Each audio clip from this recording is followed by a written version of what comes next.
มังเอิญสำนีฮอระอ้าวสวัสดีทุกคนครับผัดกะเพราเราต้องเย่ผัดกะเพราแท้นะวันนี้มากะเพราถาดครับแซ่บๆครับผัดเองเลยครับกลาเชียนกับหมูจอเราแต่นะเป็นผัดกะเพราหมูชิ้นนะครับชุงเกล้านะชุงเกล้ามีชิ้นๆหล่อๆกันนะหมูสับเสี่ยงหมดนะการเกล้าว่าชีที่ภายเดอร์ไลเดอร์แชร์มาตาเราแต่นะตาเครื่องเชียนกับหมูจอนะเฉยๆก็ได้ก่อนนั้นซ้ำไข่ดาวซ้ำไข่เค็มนะแต่ตอนนี้ไข่รอดดิดๆนะกันตามนงเตาก็ได้เราต้องเยอะข้อมาก็đóng chưa ồ là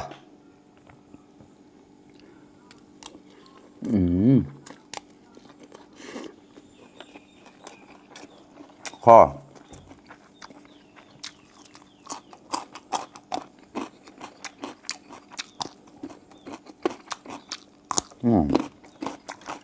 อร่อยมากมา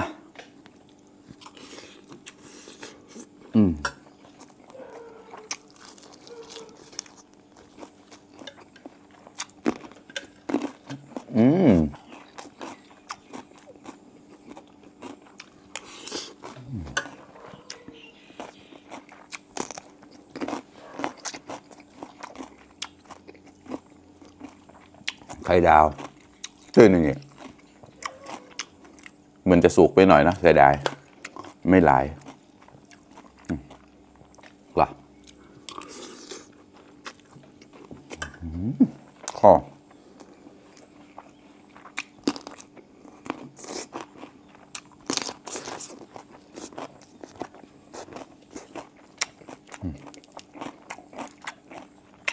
ไข่เค็ม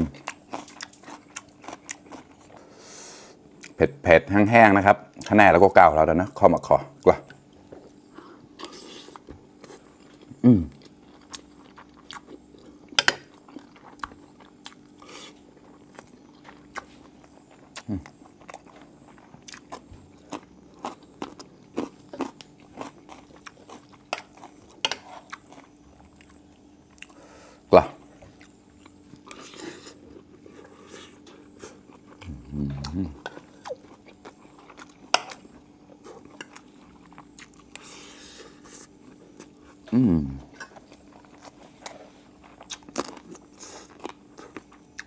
เป็นรสชาติที่ดีมากครับเราข้อเราแล้วข้างหน้าก็เก็ดเราคือเก็ด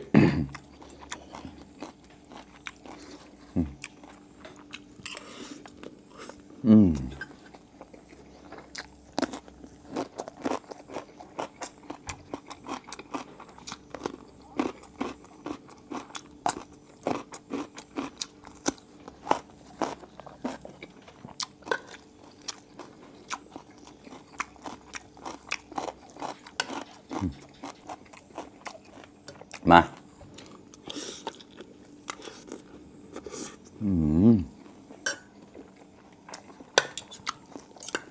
อร่อยมากข้อเจได้เราได้เยอะ